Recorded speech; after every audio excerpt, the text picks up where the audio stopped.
In this video, I'm going to share with you a Jamaican red pea soup. So to get started, I'm just removing some of the peas from the pot, and then I'll use all of the liquid to make the soup. To the soup, I'm going to add in vegetables, and I will list in the description box the amounts for everything. So if you'd like to make this soup at home, you'll be able to do so using the measurements or just what you prefer to add to the soup. If you're brand new to this channel, do remember to subscribe to the channel as well as like the video if you like the video.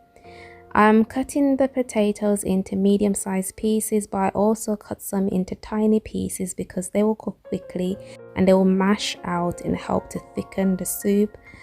I've got some carrots here. This is a really simple soup. Some people add yam and other things to their soup, but this is just a really simple red pea soup.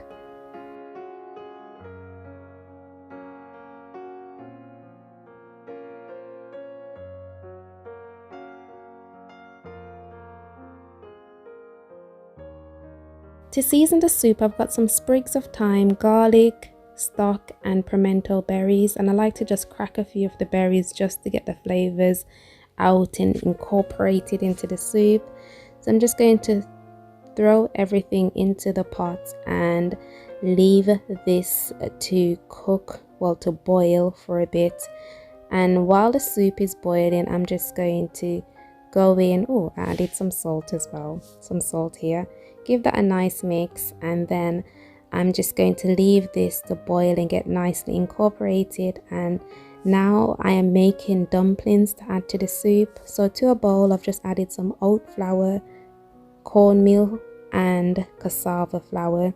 If you can't get hold of cassava, you can substitute the cassava for arrowroot flour. If you like your dumplings to be quite soft, then you can use less cornmeal, but I like firm dumplings, so I use more cornmeal here.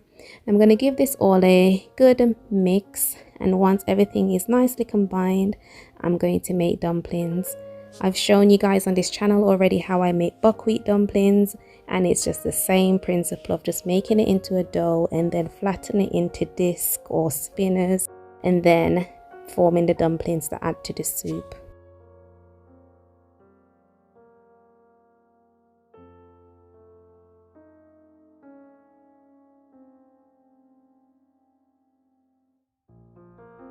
At this point, I added the dumplings to the boiling pot of soup, and you will see here that I'm going to add some more water, some boiling water to the pot because I like my soup to have quite a bit of liquid. Now I'm adding in some coconut milk, some salt because of the additional water. The soup did taste fresh, so I did add some more salt in, but do taste your food as you go along so it's cooked to your preference. This is the taste that I like. You might want less salt, more salt. Do taste the food and adapt the recipe to your liking. And I'm just using the back of the spoon to mash out some of this potato to thicken the soup, and then I'm going to leave this to simmer for a few more minutes, and then I will turn it off. Oh, I'm adding in some cayenne pepper here just to add a bit of spice. And this was the final soup. If you like your soup to be thicker, just leave it to reduce even more, but this was perfect for me. And what I'm going to do now is just go in and remove some of the scallion and the thyme from the pot, and then this soup is ready to serve.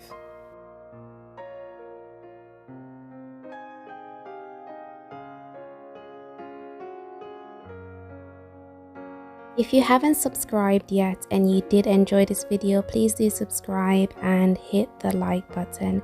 Thank you so much for watching this video, and I will see you in my next one. Take care.